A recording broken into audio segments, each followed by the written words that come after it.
Stanley clung to the edge of the table and watched as Devon went into the kitchen and did something to what looked like a metal coffee pot plugged into the wall. Stanley couldn't understand why Devon didn't put the pot on the stove, which was right there.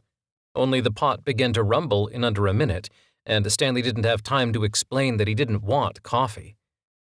Coffee in the trenches tasted like watered-down tar. There never was enough sugar in the world to make it taste good. If you drank too much of it, then you'd spent a good half hour afterwards squatting over a hastily dug trench hoping you could get your pants up before another shell exploded. Devon took milk from a sleek-looking icebox that had an amazing wealth of food inside of it and brought it and the cup of coffee over to the table. He pushed a bowl of what looked like brown sugar and looked at Stanley, eyebrows raised, as if he expected him to take over. "That's raw sugar," said Devon. "I was kind of on a health kick when I came to France and found that I liked it. Help yourself."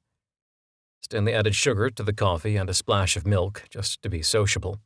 He needed to go along with it so that Devon wouldn't get angry and throw him out into the rain, which had started to come down pretty hard now, sheets of it falling outside the large paned windows. But when he took a sip, the smoky smell of it hit him seconds before the taste did, and a warm sensation soothed his stomach, his insides. "This is good," said Stanley, a little astonished. "But that's an understatement. This is really good coffee. I never used to drink coffee until I enlisted, and everybody drinks it, so I had to, you know? It tastes bad and it smells bad, but usually it was the only thing that you could drink because something happened to the water rations, and if you went to the village to get water from one of their pumps, they'd stare at you and... Well, I drank a lot of bad coffee." "You like my coffee?" asked Devon. Stanley was surprised to be asked that, as if Devon were truly worried rather than fishing for compliments. Plus, he'd managed to follow all of Stanley's nervous chatter and dismantle it to its essence. "Yes, I like it. It's good," said Stanley. He took another large swallow and felt the energy moving through him. He leaned back a little in the wooden chair. It creaked beneath him in a homey way, though he knew he shouldn't be at ease. Until he knew what Devon was going to do next, he needed to be as alert as if he had been captured by the enemy. "Hey, are you cold?" asked Devon. He took a step closer and looked about ready to place his palm across Stanley's forehead, as if to check to see if he had a fever. "No," said Stanley with some defiance. "You're shaking like a leaf," said Devon. "Listen, why don't you get out of those wet clothes? I mean uniform. You can use the shower and I can loan you some clothes until we find out where you're supposed to be.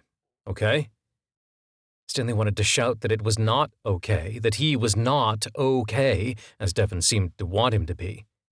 It was bad enough to be stuck in a muddy trench with a radio that didn't work, realizing that he was the only one who wouldn't be missed if his next suicide mission went sideways. It was almost worse to be stuck in a warm kitchen, looking at an icebox that was about 10 times the size of the icebox back home, and a stove that looked like a stove on the top, but that had a bunch of lights and switches Stanley didn't recognize. There was a metal box on the kitchen counter that Stanley had no idea what it did, and another metal box below the counter that was currently growling and churning, as if it were about to birth something from inside of it. The whole interior of the cottage was filled with half-familiar, half-bizarre things. Stanley realized how out of place he felt, and that he was shaking and sweating beneath his armpits, and freezing where his uniform was stuck to him, which was pretty much everywhere. "I don't belong here," said Stanley, his lips numb.